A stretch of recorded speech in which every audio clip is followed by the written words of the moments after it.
Her şey güzel olacak.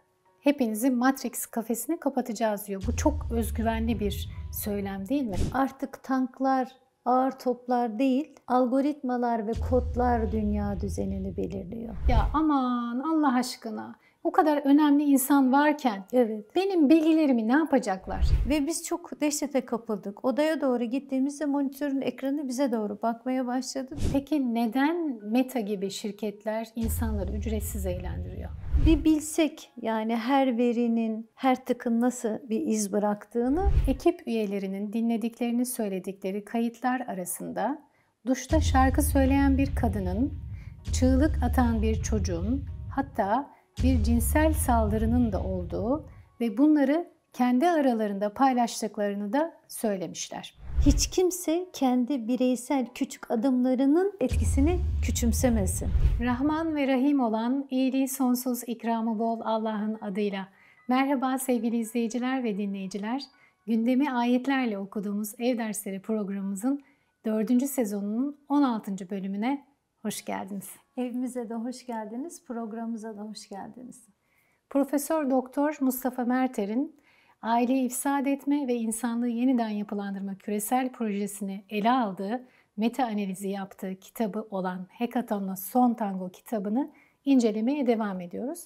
Bundan önceki programlarımızda kitabında yer alan 5 cephe vardı. Onları inceledik.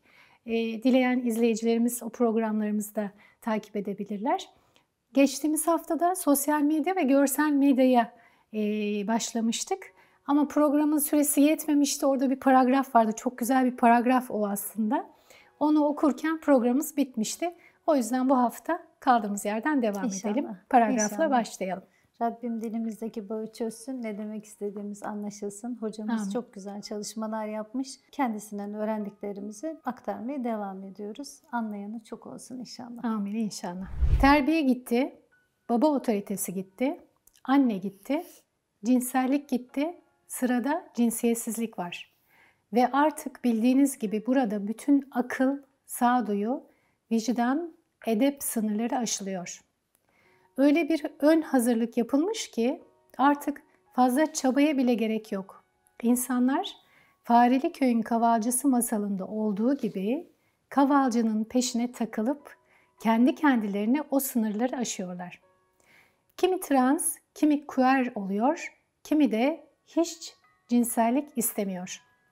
Cinsiyetsiz bir toplum yaratma isteği aslında projenin en zayıf yönü ama önceki deneyimlerden öyle bir özgüven gelmiş ki burada da çekinmeden ilerliyorlar. Peki bütün bu iş insanlığı sonunda nereye götürecek dendiğinde İsrailli tarihçi Yuval Noah Harari yüzünde bir tebessüm ve özgüven ve zafer ifadesiyle "Merak etmeyin, her şey çok güzel olacak. Hepinizi Matrix kafesine kapatacağız." diyor. Evet. Hatırlayalım Matrix'i. Belki izlememiş olan izleyicilerimiz olabilirler. Sonra sen tekrar devam edersin paragrafına. Neo sıradan hayat yaşayan bir bilgisayar korsanı ve bir şekilde, hani detaya girmeyeyim, yaşadığı dünyanın yani Matrix'in aslında bir simülasyon olduğunu keşfediyor. Gerçek dünyada ise gelişmiş yapay zekalar ve makineler insanlarla savaşmış ve güneşi karartarak enerjiden yoksun bırakmış. İnsanları enerji kaynağı olarak kullanıyorlar. Nasıl? İnsanların bedenini biyolojik bir pil gibi görerek enerji ürettiriyorlar. İnsanların zihinlerini ise Matrix adı verilen sanal dünyaya bağlıyorlar ama aslında hapsediyorlar. Ama insanlar gerçek dünyada esir olduklarını, yani sahte bir hayat yaşadıklarını da bilmiyorlar. Kendileri normal bir hayat yaşıyor sanıyorlar. Evet, aklıma Jim Carrey'nin Truman Show filmi geldi. Onda da sanki böyle sanal bir dünyada dünya vardı. yaşıyorlardı. Evet. Hı-hı. Neo da insanlığı kurtaracak seçilmiş kişi, işte destek alıyor birilerinden. Neo, Matrix'in kurallarını anlamayı ve manipüle etmeyi öğreniyor. Matrix'i kontrol edebilme gücüne ulaştığında da işte insanlığı kurtarma çalışmaları başlıyor. Film o şekilde sona eriyor. Evet, şimdi az önce okumuştuk metinde tarihçi, İsrailli tarihçi Harari, merak etmeyin. Her şey güzel olacak. Hepinizi Matrix kafesine kapatacağız diyor. Bu çok özgüvenli bir söylem değil mi? Evet. Şimdi hocamız da diyor ki bu özgüvenin ilk sebebi ise enformasyon tekelinin ellerinde olması. Larry Page ve Sergey Brin'in kurduğu Google'ın yani Matrix'in beyninin veri tabanının kontrolü %56 oranında kendilerine ait ki bu kişiler 21-22 yaşındalar sadece kurdukları zaman. Hocamız bu bilginin kaynağı olarak Shoshana Zuboff'un The Age of Surveillance Capitalism isimli kitabını göstermiş. Evet. Ve de diyor ki kitap kısaca bir görünmezlik kamuflajı altında tarihte eşi benzeri görülmemiş bir güç odağının oluştuğunu ve bu gücün ticari amaçların ötesinde insanlığa hükmetme amacı güttüğünü söylüyor. Google 2024 yılının son çeyreğinde arama motoru pazarının %89.73'üne sahip, aslında 90'ına sahipti. Birazcık gerilemiş. Neden gerilemiş? Çünkü işte ChatGPT'ler falan gündeme girdi. Günde ortalama 8,5 milyardan fazla arama yapılıyor Google'da. Elon Musk da hissedarı olduğu OpenAI, yani bu açık yapay zekaya ait ChatGPT sohbet robotu ile ilk 2015'te gündeme alınıyor. O zaman şirketin hissedarı. 2022'de de kullanıma sunuluyor bu yapay zeka. Ve çok kısa bir sürede de çok büyük bir kullanıcı kitlesine ulaşıyor. Ekim 2024 itibariyle haftalık 250 milyon aktif kullanıcıya sahip. 2025 hedefleri ise haftalık 1 milyar aktif kullanıcı belirlemişler kendilerine. Şu anda da an itibariyle haftalık olarak aktif kullanıcı 400 milyon civarında. Bildiğim kadarıyla 2018 yılında da Elon Musk ortaklıktan ayrılıyor. Çünkü ilk baştaki o belirledikleri etik yapıdan saptırıldığını düşünüyor ve bunu da sürekli olarak eleştirmiş kendisi. Sürekli. Evet. Büyük bir ihtimalle pazar payını kaybetmek istememiştir. Çünkü 2023 yılında kendi yapay zeka şirketi olan xAI'yı kurdu. Google'da pazar payını kaptırmamak için kendi yapay zekasını geliştiriyor ve 2025 yılında 75 milyar dolar yatırım yapmayı planlıyor. Neden? Neden bu yatırımlar ve neden kendi aralarında yapılan bu kavgalar? Savaşları kazandıran, cephedeki çatışmalardan daha ziyade yapılan istihbarat çalışmalarıdır diyor hocamız kitabında. İşte bugün dijital çağın savaşları fiziksel çatışmalar yerine bilgi ve veri üzerinden yürütülüyor. Bir zamanlar topraklar için yapılan savaşlar bugün bilinçler ve algılar üzerinden yürütülüyor. Artık tanklar, ağır toplar değil, algoritmalar ve kodlar dünya düzenini belirliyor. Evet, şimdi bu bilgileri biz paylaştığımızda yakın çevremizde ya aman Allah aşkına o kadar önemli insan varken benim bilgilerimi ne yapacaklar? Yani bu gerçekten biz olayın vehametinin farkında değiliz. Çok bu anlatılanlar işte bu senaryolar ve insanların bu kadar özgüvenli bir şekilde kendi kurdukları düzeni bize dayatmaları bizim zorumuza gitmiyor herhalde. Çok farklı bir durum yani. Ben anlam veremiyorum gerçekten. Evet. Zaten programlarımızın amacı bir farkındalık oluşturmak. Evet. Biz hani gündem ayetlerle okuyoruz diyoruz da boşuna demiyoruz. Değil mi? Tabii.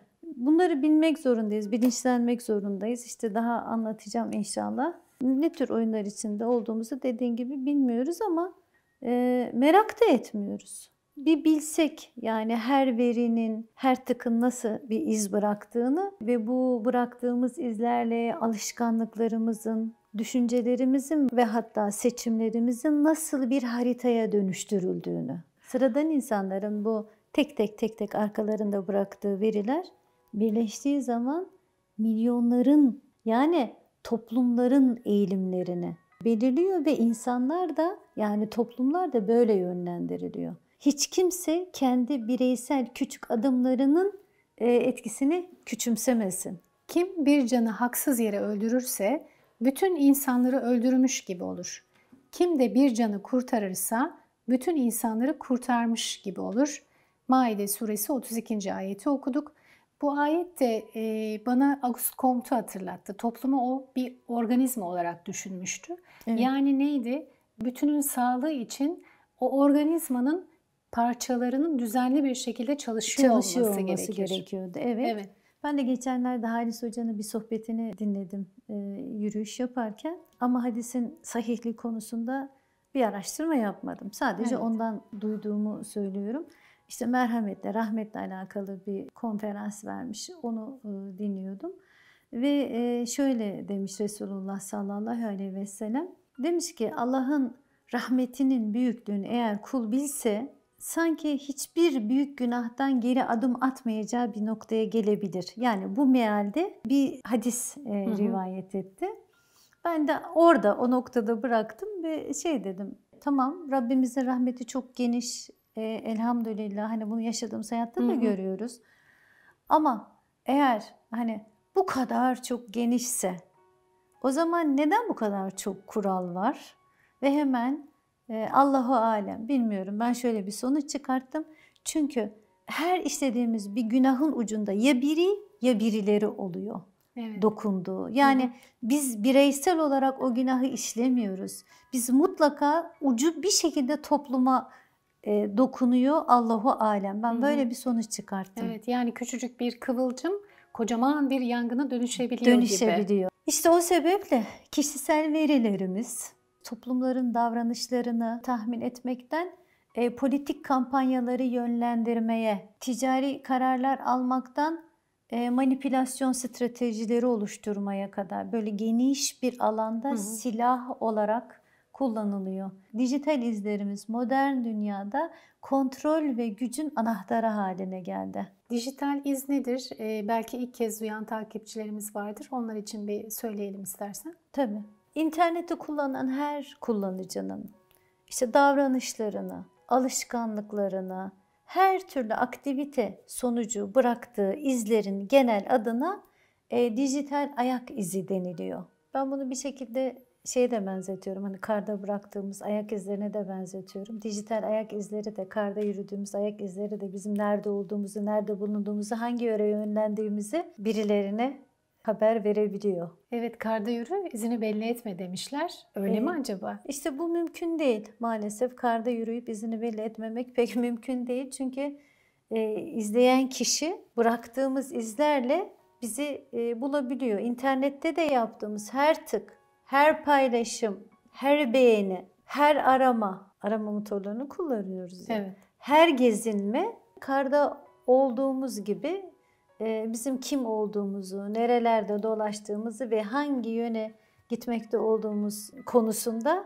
maalesef fikir veriyor. Yani karda izler fiziksel hareketi gösterirken dijital izler zihinsel ve davranışsal hareketlerimizi ortaya koyuyor. Kardaki ayak izlerimizin üzerine eğer çok kar yağarsa o izlerimiz silinir. Yani silinebilir. Silinebilir. Bu bir olası ama dijital izlerimizin silinmesi imkansız.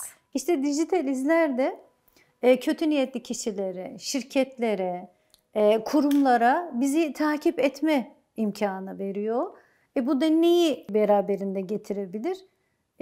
Ticaretlerinde de yaparlar ama manipüle de edebilirler. Bu imkanı biz onlara kendi elimize vermiş oluyoruz sonuçta. Doğru. Hani daha geniş çapta düşündüğümüzde reklam hedefleme, politik stratejiler, siber saldırılar, kimlik hırsızlığı, mahremiyet ihlali, manipülasyon vesaire vesaire vesaire.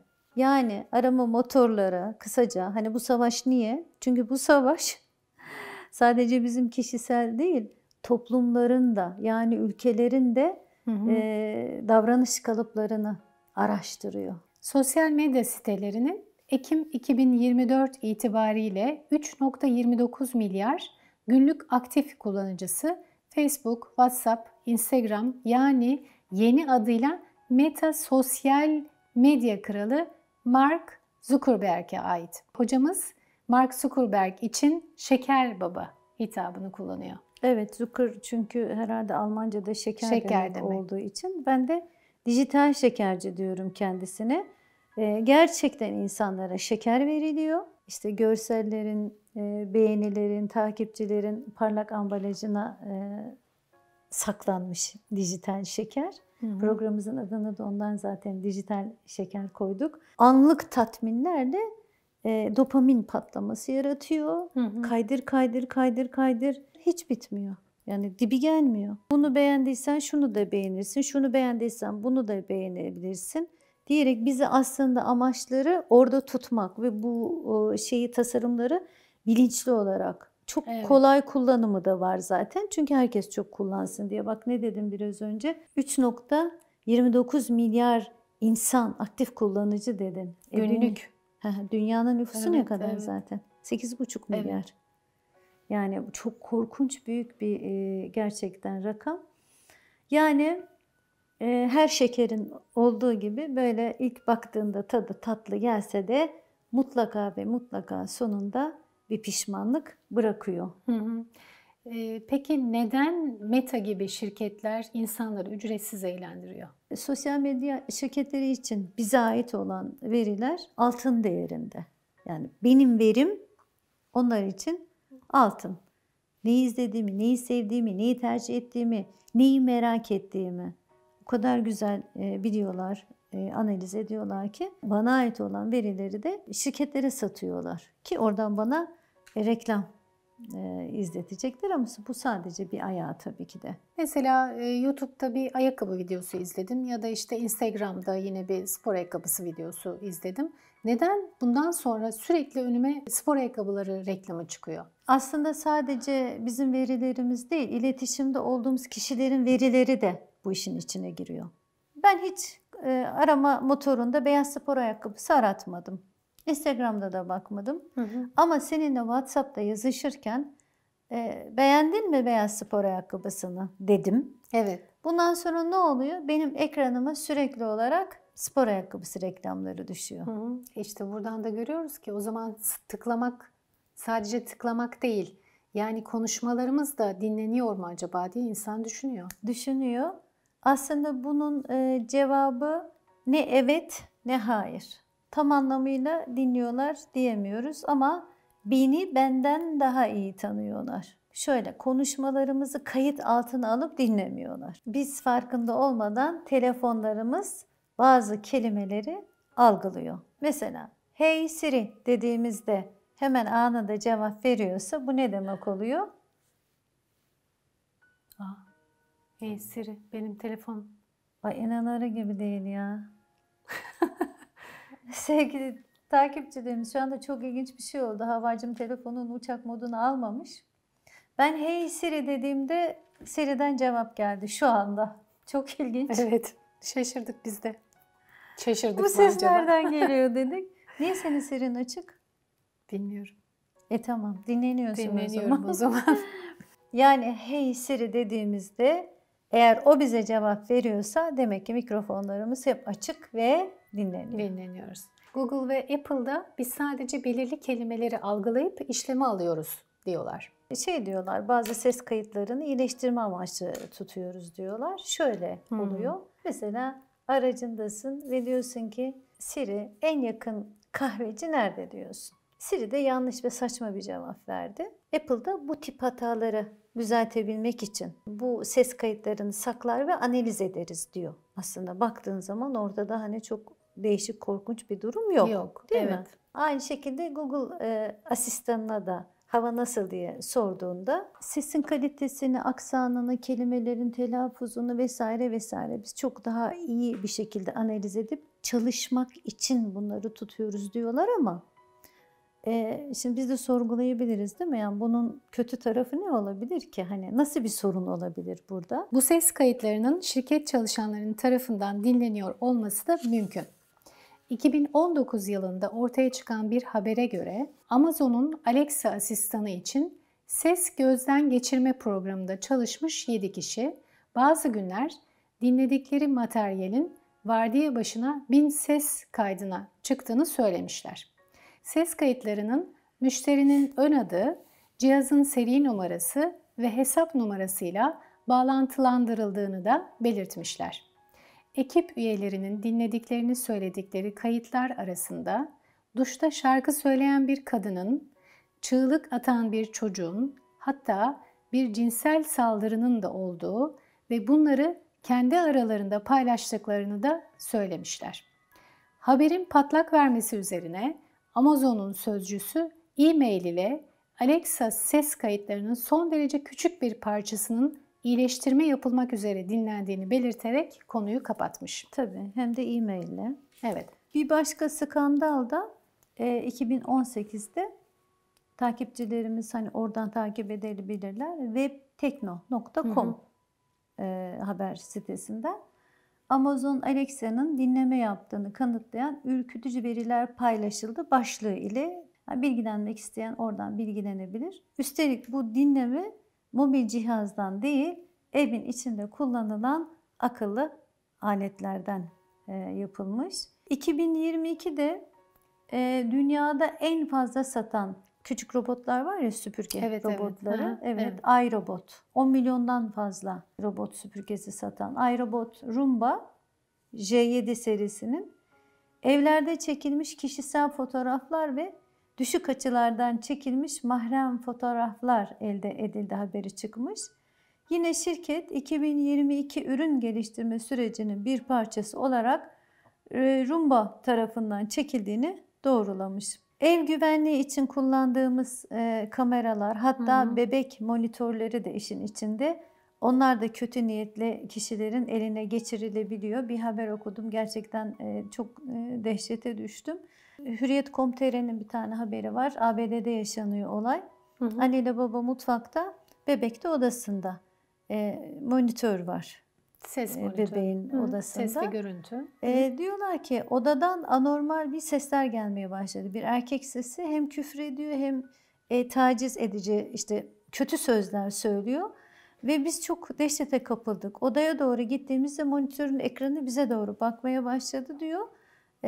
Ve hemen fişi çekmişler. Tabii ki de çocuğumuz çok küçük olduğu için Allah'a şükür ki öyle bir kötü sözleri falan işitmedi ama çok etkisinde kaldık diyor. Tabii çok korkunç bir olay gerçekten. İnternet üzerinden bu izlemeler yapıldığı için ağlara hackerlar çok kolaylıkla girebiliyorlar. Girebilmişler, evet. 2021 yılında da yine Amerika'da bir kadın da aynı şekilde bu olayı yaşamış. Evet. Evindeki kameralardan. Evet. Da. Ve çok korkmuş kadın. Evet. Yani sinir sistemi bozulmuş. Tabii. Gerçekten kadının. Ses tanımı ile artık duygu analizleri de yapılıyor. Sinirli miyiz, gergin miyiz, mutlu muyuz? Algoritma bunu anlayarak bize alternatifler de sunuyor artık. Siri, Google Asistan, eğer trafikte sıkıştıysan ve gerginsen birazcık sakin ol, sana hafif bir müzik açmamı ister misin falan diye hem yol arkadaşlığı yapıyor hem de gerçekten yönlendiriyorlar. Spotify'da 2018'de bir yapay zeka patenti satın almış bu ses tonuyla alakalı. Ses tonuna göre sana şarkı önerisinde bulunacak. Bütün bunlar neden? Bana özel reklam göstermek için, benim duygularımı, düşüncelerimi anlayarak beni daha fazla ekranda tutmak için, ki Türkiye ekranda kalma oranı olarak dünyada herhalde 3. sırada ya da belki 2. sırada geliyor. Ve davranışlarıma göre beni yönlendirebilmek için. Hocamız kitabında cephe demişti, savaştayız demişti. Ama bizler maalesef savaşta olduğumuzun farkında bile değiliz. Bunlar çok çok önemli. Tamam. Ama bunlardan çok çok daha önemli olan bir ayak daha var. Bir cephe daha var. Görsel medya başlığında hocamız incelemiş. Ve dizi film platformları. Türkiye'de de çok fazla abonesi bulunan ve işte 2-3 yaşından itibaren çocuklara hedef alan bir kanal. Efendime söyleyeyim, orada işte Onur Ailesi dizileri, Onur Ailesi dizisinin 2022'de güncellenerek Yüksek Onur Ailesi adı altında, yani o tarzda bir ismi var. İşte 2 tane eşcinselin evliliğinde bu sefer 2 tane evlat ediniyorlar. Onların hayatlarını anlatan ve 2-3-4 yaşındaki çocuklarımıza hitap eden kanallar. Bu kanal o hedef grubunda. Dünyada da 221 milyona yakın abonesi var. Hemen onun arkasında yine bir dizi platformu geliyor. Bugün artık hemen hemen herkesin evinde olan, işte para ödeyip de hani satın aldığımız Bunların çok geniş analizlerini yapmış hocamız.